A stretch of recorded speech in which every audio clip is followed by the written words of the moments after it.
Hey, you can never be splashed. And even if you drink a carton of rosé, you can never be tipsy. Splash, baby. Tipsy, you know what to do. Shit. Two bad guys on the beat. Láti bẹ̀rẹ̀ ni mi ti gbóyìnbó, but mo interact mo kakú mẹ́nu mo dẹ̀ fi gbowó. Wọ́n ní mo lóka, mo tún lóko, ṣebí abúlé mo ti wá, mo dẹ̀ pẹ́ lóko. God knows, ìbílẹ̀ ló máa pay. Ibo Yorùbá, now we go show you the way. Èdè Gẹ̀ẹ́sì, èmi ò gbọ́ rí. Ẹ̀fẹ̀ ni mo kúkú gbà lẹ́sẹ̀ sí. Ọlámídé base one, Fínú àti Sẹ́ríkì. Àdìgún mi balẹ̀, pẹ̀lẹ́gbọ́n mi reminisce. Ìbílẹ̀ tó proudin, always representing. Ẹkú jókòó sáà kẹ́ máa wò wá bí ti tẹ́lẹ̀. Èmi ò wáyé wá from JJC. I dey finish work beating it o si. See now we be your fantasy. Suru walere ask Dr. Sid. Fimile, call officile. Fimile, come and officile. Go ask your mama, go ask your papa. Ibile la wa omo nile. Tó bá fẹ́ gbé mú wa bá ṣan ẹ mọ́lẹ̀.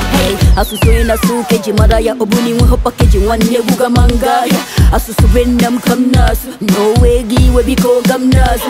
To yiboni ni na su kedu hafa nywa jiba su wanna ga ko kwafa. Hai egumna duda kampona na. Hai buaja mananga wuhanana. Hey what for much wanne adama choko. Manika mu chineki gapa go bai. Agana bapa buham JJs. Ananga ni buma news ka BBC. Like zibongwa kukwa mu ade mempot.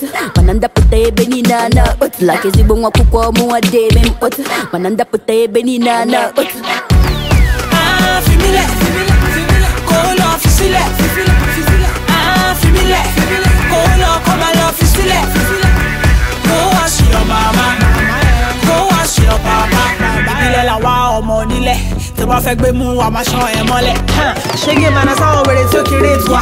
A ṣe máa pẹ́ lórí Trump Nelson Mandela. Tó bá wọn yẹn ká la gbé mi lórí bí gálà bọ̀lì yàtọ̀ sí bọ́gà mo wá ibi fọ̀gbà. Abo mo toy manachali chimo gwegu. Yenu ndamu e chikana hagwegu. So kita ifige me. Munagi man the way he fige me. Splash baby, our time don't come. We don't need to talk cause our time don't come. See us they feel I'm our job don't blow. We don't talk to movie part one no blow. I be the mini me ọmọ kò dẹ̀gbà gidi. Mi jẹ́ fọwọ́ sí ìjúwèlé bàbá mi. Yorùbá parapọ̀, Igbo parapọ̀, Hausa parapọ̀, Naija kan we are one. Fimile, call officile. Fimile, call come